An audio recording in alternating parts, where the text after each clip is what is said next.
Yes, ni siku nyingine tena ambaye channel yako hii pendwa kabisa imekuandalia yale yapo only trending katika mitandao ya kijamii, ikiwa ni siku moja baada ya msemaji wa serikali Gerson Msigwa kuzungumza na kusema ya kwamba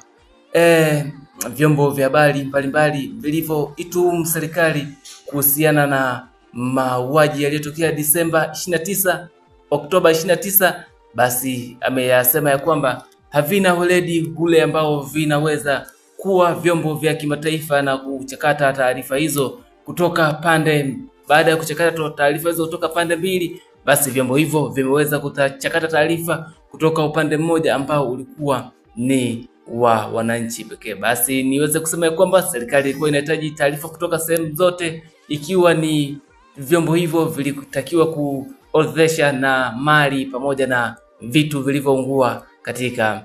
siku hiyo. Lakini maswali mengi kwa wananchi kwamba mali na uhai kipi bora, wananchi wamekwenda mbali zaidi na kusema uhai ni bora, na ndio maana vyombo mbalimbali vya habari vimeweza kuzungumzia uhai na sio mali zilizoharibiwa katika siku hiyo ya Oktoba 29. Lakini hii leo Lali Madowo ambaye ni mwanahabari nguli kabisa ambaye anafanya kazi katika kituo kikubwa cha CNN, ambaye ameweza kutoa taarifa hii na kupambana katika likizo yake kutoa taarifa hii ambayo imehusisha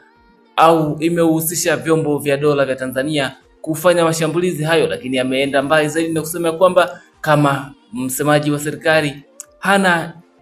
hajaona kwamba ni swala zuri yeye kutoa taarifa hizo, basi atakuja na taarifa nyingine ambayo moja kwa moja atawasiliana na msemaji huyo wa serikali ili kuweza kupata taarifa zaidi na kuweza kuja na evidence nyingine ambayo itakuwa ni ya kimataifa zaidi, ambayo itatoa habari mbalimbali za kimataifa. Bwana,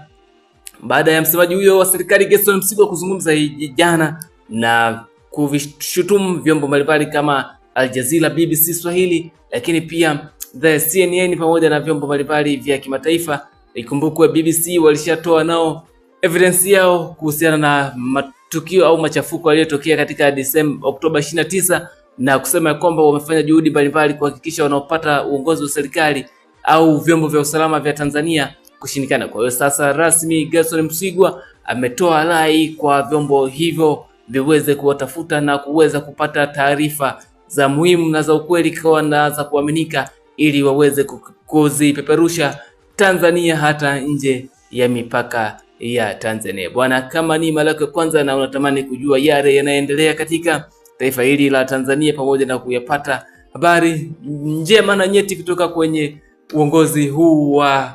Gerson Msigwa kupitia taarifa hizo zitoa rasmi, basi moja kwa moja unaweza kusubscribe, kulike, kushare pamoja na kucomment, na maoni yako ni yapi kuhusiana na yale aliyoyasema msemaji mkuu wa serikali Gerson Msigwa, pamoja na maoni yako ni yapi kwa vyombo vya habari vya kimataifa kupitia sakata hili vilizoweza